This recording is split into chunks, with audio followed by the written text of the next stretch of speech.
Day catch వారి కొరమీనులు, రొయ్యలు పూర్తి స్థాయి నాటు రకానివి. చాలా టెండర్ గా, చాలా టేస్టీగా ఉంటాయి. డే క్యాచ్, ఏ ఫార్మర్స్ అవుట్లెట్.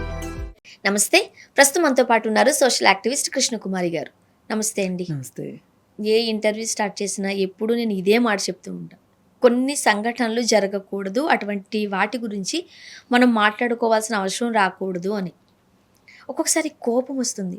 అది సొసైటీని అనాలా, రాజకీయ నాయకులు అనాలా, లేకపోతే మన బుర్రలే ఇలా మారిపోయాయా, ఎక్కడ జరుగుతుంది లోపం అనేది తెలియదు. కానీ అమాయకులు, చిన్నపిల్లలు బలైపోతున్నారు. ఇంకా ఆ తల్లిదండ్రుల బాధని ఏం అనలేము, ఇంకా ఎలానూ వర్ణించలేము.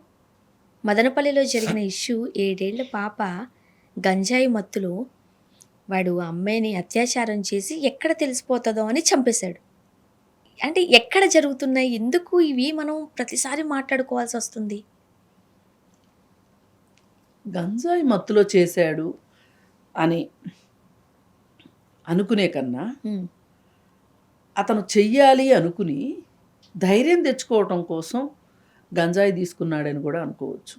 చాలామంది మామూలుగా మాట్లాడరు, చాలా కామ్గా ఉంటారు.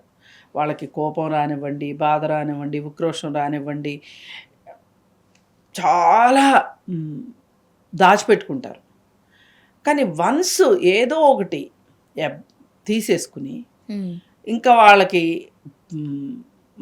కోపం కట్టలు తెచ్చుకుంటుంది అనమాట. ఎక్కడ లేని ధైర్యం వచ్చేస్తే మాట్లాడేస్తారు. ఇది మనం తాగుబోతుల్లో ఎక్కువ చూస్తుంటాం. తాగిన తర్వాత వాగేసాడు అన్ని అని చెప్తారు చూడండి. తాగిన తర్వాత నిజాలు కక్కాడు అని చెప్తారు. మరి నిజంగా తాగినప్పుడు ఏమీ తెలియలేదు, మైకంలో అయిపోయాడు అంటే ఏ మేడమేంచి దూకడే, ఏ బావిలోనూ పడడే, వాడికి నష్టమయ్యే పనులు ఎందుకు చేసుకోవట్లేదు, వేరే వాళ్ళకి నష్టమయ్యే పనులు ఎందుకు చేస్తున్నాడు?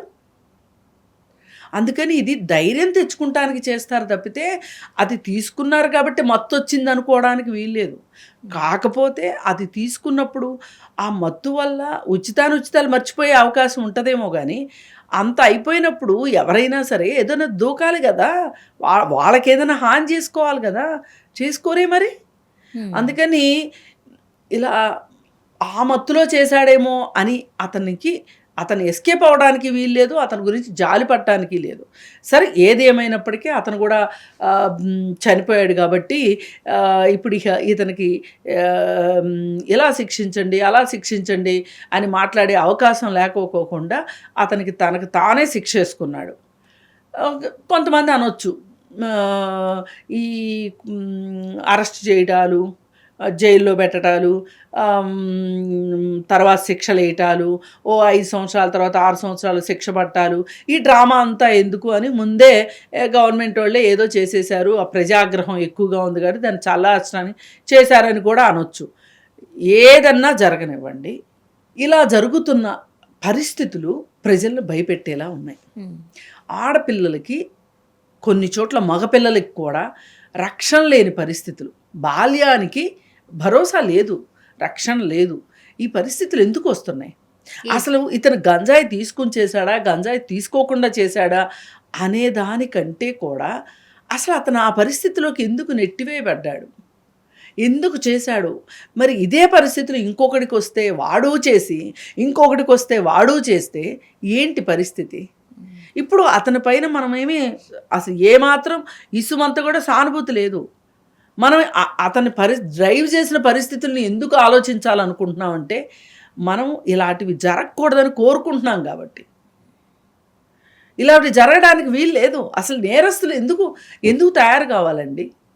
అలాగే ఈ నేరస్తులు తయారైన తర్వాత వేరే వాళ్ళు ఎందుకు బలైపోవాలి? నేరస్తులు ఎందుకు తయారు కావాలి? దానివల్ల ఇంకొకళ్ళు ఎందుకు బలి కావాలి? అసలు ఈ నేరస్తులు అవ్వడానికి కారణాలనే మనం అన్వేషించుకోవాల్సిన అవసరం ఉంది. తల్లిదండ్రుల ఆర్థిక పరిస్థితులు, అలాగే తల్లిదండ్రుల పర్యవేక్షణ సరిగా లేకపోవటము, లేదు బ్రోకెన్ ఫ్యామిలీ సిస్టము. ఎందుకంటే కొన్నిసార్లు రోడ్ యాక్సిడెంట్ల వల్ల కానీ, అధికంగా మద్యం తీసుకోవటం వల్ల కానీ తండ్రి చనిపోతే సింగిల్ మదర్గా పిల్లల్ని పెంచే క్రమంలో ఆమెకి ఆర్థిక పరిస్థితులు సరిగా లేక వీళ్ళు అల్లరి చిల్లరిగా తయారయ్యి ఒక పక్క చదువు అబ్బక ఇంకో పక్క పని చెయ్యాలని అనిపించక ఈ పరిస్థితుల్లో స్నేహితుల ప్రభావం కానీ లేకపోతే ఇప్పుడు ప్రస్తుతం అందరం ఎదుర్కొంటున్న సోషల్ మీడియా ప్రభావం కానీ వీటన్నిటి వల్ల ఒక నేరస్తుడు తయారవుతున్నాడు సమాజంలో. ఈ నేరస్తుడు అన్యం పొన్నం ఎరగని అంటే వాళ్ళు చూసుకుంటారు సాఫ్ట్ టార్గెట్స్ ఎవరు, ఇప్పుడు ఎదురు తిరగని వాళ్ళు ఎవరు, ఎవరిని మనం ఏదైనా చేస్తే మన చేతికి ఏమి మట్టి అంటదు అని చూసుకుని చేస్తారు వీళ్ళు. మరి ఇలాంటి పరిస్థితుల్లో ఈ పిల్లలకి భరోసా లేకుండా అయిపోతుంది. 7 ఏళ్ల పిల్లకి రోడ్డు పైన ఆడుకునే హక్కు లేదా అండి? ఆ పాప ఏమి తప్పు చేసిందని చెప్పి ఇంట్లో బంధించి కూర్చోబెట్టాలి, లేదు ఒక తల్లి కాపలా కాస్తూ కూర్చోవాలి. సాధారణంగా వాడికి 30 ఏళ్ళు, ఓకే, 7 ఏళ్ల పాప, పెద్దగా మనం అనుమానించరు ఎవరైనా. ఏం మావియో అంటే ఒక రకంగా చెప్పాలంటే చాలా ఏజ్ గ్యాప్ ఉంది కాబట్టి పిల్లలతో ఆడుకుంటున్నారులే ఇట్లా చూస్తాం తప్ప ఏదైనా ఇప్పుడు అతనికి 30 ఏళ్ళు 30 ఏళ్ళు మరి 30 ఏళ్ళ వరకు ఎందుకు వాడికి పెళ్లి కాలేదు, పెళ్ళి అయ్యిందా ఏంటి, అసలు వాడు ఇప్పుడు వరకు ఏం పని చేస్తున్నాడు ఏంటి, వాడికి సంబంధించి స్టడీ అయితే జరగాల్సిన అవసరం ఉంది. ఇలాంటి నేరస్తులు తయారవడానికి వీలు. కానీ ఇలాంటి ఆలోచన ఉన్నవాళ్ళు ఇంట్లో కూడా ఎక్కడో చోట కాస్త ఇబ్బందికరమైన వాతావరణాన్ని చూపిస్తారుగా. ఎందుకనంటే ఆ అబ్బాయి సూసైడ్ చేసుకున్న తర్వాత ఆ డెడ్ బాడీని తీసిన తర్వాత వాళ్ళ ఇంటికి సంబంధించిన వాళ్ళు కానీ వాళ్ళ అమ్మగారు కానీ ఎవరు రాలేదంట. రారండి, ఎందుకో చెప్పమంటారా, అసలు వీళ్ళు చేసే అరాచకాలు ఇంట్లో బయట ఇక్కడ దాకా ఇంత చేసే పరిస్థితి ఉంది అంటే ఇంట్లో ఇంకెంత చేస్తారు. అందుకని వాళ్ళు ఒకప్పుడు ఏంటి అంటే పిల్లలు కూడా ఇంతంత వేధించేవాళ్ళు కాదు పెద్దవాళ్ళని. ఇంకా గట్టిగా మాట్లాడితే అదుపాజ్ఞలో పెట్టే ఒక ప్రాసెస్లో తల్లిదండ్రులే చాలా కఠినంగా ఉండేవాళ్ళు పిల్లల పట్ల. క్రమశిక్షణ పేరుతోనో లేకపోతే ఇంకోటో తల్లిదండ్రులే కఠినంగా ఉండేవాళ్ళు. కానీ ఇప్పుడు సీన్ మారిపోయింది. అసలు పిల్లల్ని అరే ఇది నువ్వు చెయ్యొద్దు అన్నా, లేదు ఇది చెయ్యాలి, నీకు ఆ బాధ్యత ఉంది అన్న, డబ్బులు ఎక్కువ ఖర్చు పెట్టొద్దు, మనకంత స్తోమత లేదు, మనకంత పరిస్థితి లేదు అన్న వినే పరిస్థితి లేదు. పలానా వాళ్ళ గురించి వేరేగా మాట్లాడుకుంటున్నారు, ఆ పిల్లోడి గురించి ఆ పిల్లోడితోటి మాట్లాడొద్దని కానీ స్నేహం చెయ్యొద్దని కానీ అసలు ఇవాళ ఏ పరిస్థితిలోనూ పిల్లలకి భయభక్తులు చెప్పే పరిస్థితులు ఇవాళ కుటుంబాల్లో చెప్పనివ్వట్లేదు, నోరెత్తనివ్వట్లేదు. ఉంటేనేమో చాలా బాగుంటున్నారు, శుభ్రంగా చదువుకుంటున్నారు, ఉద్యోగాలు చేస్తున్నారు, ఫారెన్ వెళ్ళిపోతున్నారు, అట్లా ఉంటున్నాయి కొంతమంది ఏంటి అంటే మరీ పేదరికం అయితే ఆ పిల్లోడికి ఎక్కడో మంచి బుద్ధి ఉంటే గనక బుర్రలో అమ్మో నా తల్లి ఇంత కష్టపడుతుందా, నా తల్లికి నేను చేదోడు వాదోడుగా ఉండాలని వాడు మరీ మంచిగా బాధ్యతగా ఉంటున్న అబ్బాయిలు ఉన్నారు ఈరోజు. కానీ కొంతమంది మట్టుకు అసలు వీళ్ళని ఏం చెయ్యాలి, వీళ్ళని ఏం చేద్దాం అనే పరిస్థితుల్లో తయారవుతున్న యువత ఇవాళ ఈ దేశానికి కానీ ఈ రాష్ట్రానికి కానీ ఈ ప్రాంతానికి కానీ భారంగా మారింది అంటే ఆశ్చర్యపోవక్కర్లేదు. అంటే మనం ఎంకరేజ్ చేయడం అని కాదు సాధారణంగా, కానీ స్కూల్లో మనం తప్పు చేసినప్పుడు మన టీచర్స్ కాస్త బెత్తం వాడేవారు, స్కేల్ వాడేవారు.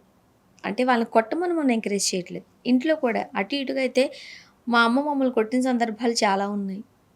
ఇప్పటికీ ఒక పని చేయాలంటే అమ్మ అప్పట్లో మా అమ్మ కొట్టేది కదా అని ఒక భయం ఉంటుంది. ఈ రోజుల్లో స్కూల్కి వెళ్తే టీచర్లు కొట్టకూడదు, మందలించకూడదు అలా అని చెప్పి టీచర్స్ గట్టిగా కొట్టడాన్ని కూడా సమర్థించట్లేదు సాధారణంగా. ఇప్పుడు తల్లిదండ్రులు పల్లెత్తు మాట అనడానికి వీల్లేదు, బాబు ఏమైపోతారు ఏం చేసేసుకుంటారు అనే భయం పిల్లల్లోనే. ఇంకా క్రమశిక్షణ ఎలా వస్తుంది, ఎక్కడి నుంచి వస్తుంది? పోనీ మోరల్ క్లాసులు ఏమైనా ఉన్నాయా స్కూళ్ళల్లో? ఆటలు ఉన్నాయా, పాటలు ఉన్నాయా, మంచి చెడు చెప్పే సందర్భాలు ఉన్నాయా? వాటికన్నా కూడా ఓన్లీ పుస్తకాలే కదా. మరి ఎప్పుడు వీళ్ళు డిసిప్లిన్ నేర్చుకుంటారు?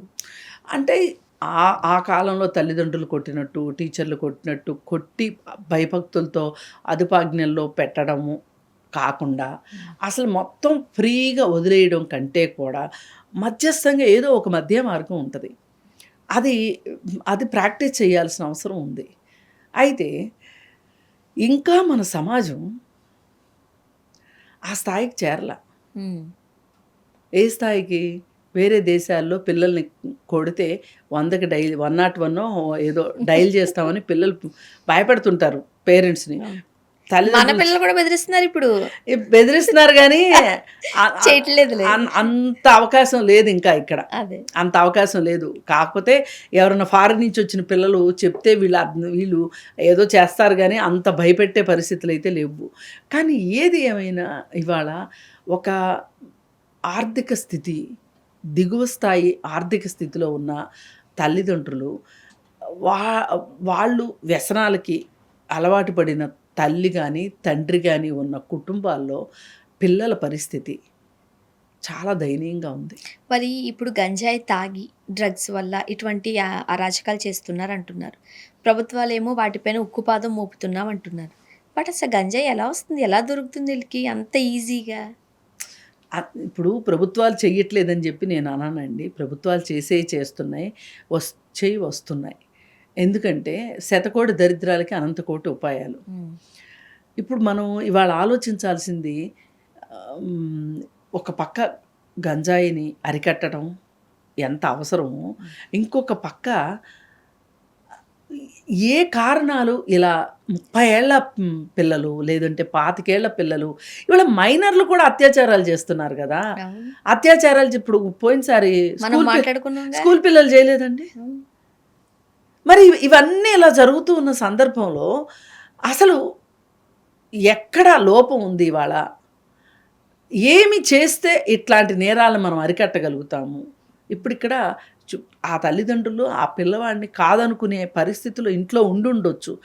ఆ కడుపు తీపిని మించిన కష్టం వాళ్ళ ఇంట్లో వాళ్ళని పెట్టుండొచ్చు. అలాంటి పరిస్థితులే వద్దని కోరుకుందాం మనం. ఇప్పుడు అలాంటి పరిస్థితులే లేకపోతే ఈ 7 ఏళ్ల పాప చనిపోవాల్సిన అవసరం ఉండేది కాదు కదా. అందుకని ఏంటి అంటే ఈ మొత్తం అక్కడ బాధితుడు అలాగే నిందితుడు, అది బాధితురాలు నిందితుడు ఇద్దరూ కూడా దిగువ స్థాయి ఆర్థిక పరిస్థితిలోనే ఉన్నారు వాళ్ళు. మరి ఈ పరిస్థితి ఒక రకంగా పేదరికం కూడా ఒక కారణమా అని ఆలోచిస్తే ఖచ్చితంగా ఒక కారణమే. అంటే పేదరికం ఉన్న వాళ్ళందరూ ఇలా చెయ్యాలని కాదు, చేస్తారని కానీ కాదు. మనం విశ్లేషించాలి ఈ సందర్భంగా. ఎందుకు తను చేసిన దానికి అంత త్వరగా జ్ఞానోదయం అయ్యి ఆత్మహత్య చేసుకున్నాడా అతను? మరి అంత త్వరగా జ్ఞానోదయం అయ్యే పరిస్థితి ఉంటే ఇంత నేరం ఎలా చేయగలిగాడు? ఒక పాపని మాయమాటలు చెప్పి తీసుకెళ్ళడము, అత్యాచారం చేయడము, మళ్ళీ అత్యాచారం చేసిన తర్వాత ఈ పాప అందరికీ చెప్పేస్తే నేను ఈ ఏరియాలో బతకలేను అనే ఒక భయంతో ఆ పాపని చంపేయడము, డ్రమ్ములో పెట్టేయడము. అంటే ఇంత నేరం చేస్తే దొరకదు అని ఎలా అనుకుంటాడు? ఇవన్నీ ఏం జరుగుతున్నాయంటే ఇవాళ ప్రతి ఒక్కళ్ళ చేతిలో స్మార్ట్ ఫోన్ ఉంటుంది. నేను ఏ పాయింట్ మాట్లాడినా నేను అక్కడికే తీసుకెళ్తా. ఎందుకంటే ఈ వెబ్ సిరీస్లో ఓటీటీ ప్లాట్ఫామ్ మీద వచ్చే వెబ్ సిరీస్ అన్నిట్లో కూడా ఇదే క్రైమ్. ఈ క్రైమే చూపిస్తున్నారు. ఈ క్రైమ్ చూపిస్తుంటే వీళ్ళకి ఒక రకమైన ఆ పని నేనెందుకు చేయకూడదు అనే ఒక పరిస్థితిలోకి వీళ్ళు వెళ్ళిపోతున్నారు. ఒక అడ్వెంచర్ స్థితికి వెళ్ళిపోతున్నారు. వాళ్ళ జీవితాల్లో అడ్వెంచర్స్ చేయడానికి అవకాశం ఉండట్లా. ఎందుకంటే పూర్తిగా చదువు ఉండట్లేదు, ఉద్యోగం ఉండట్లేదు, వ్యాపారం ఉండట్లేదు, డబ్బులు ఉండట్లేదు, సొసైటీలో పరపతి ఉండట్లేదు. ఇవేమీ లేకపోతే వాడిని గుర్తించే వాళ్ళు లేరు. వాడు బస్ స్టాండ్లో కుక్క కంటే హీనం. ఆ పరిస్థితుల్లో వాడికి ఏం కనిపిస్తుందంటే నేను ఏదో ఒక నేరం చేసైనా సరే నాకు నేను సంతృప్తి చెందాలి అనే ఒక పరిస్థితిలోకి ఇవాళ యూత్ వెళ్ళిపోయే పరిస్థితి ఉంది. అంటే దీనికి కారణమైన ప్రతి ఒక్కళ్ళు ఆలోచించుకోవాల్సిందే. దీనికి సమాజము బాధ్యత వహించాల్సిందే, ప్రభుత్వాలు బాధ్యత వహించాల్సిందే. ఈ పేదరికాన్ని రూపుమాపలేని మన ప్రభుత్వాలు, రాజకీయ నాయకులు అందరూ దీనికి కారణం. థ్యాంక్ యూ అండి. Thank you.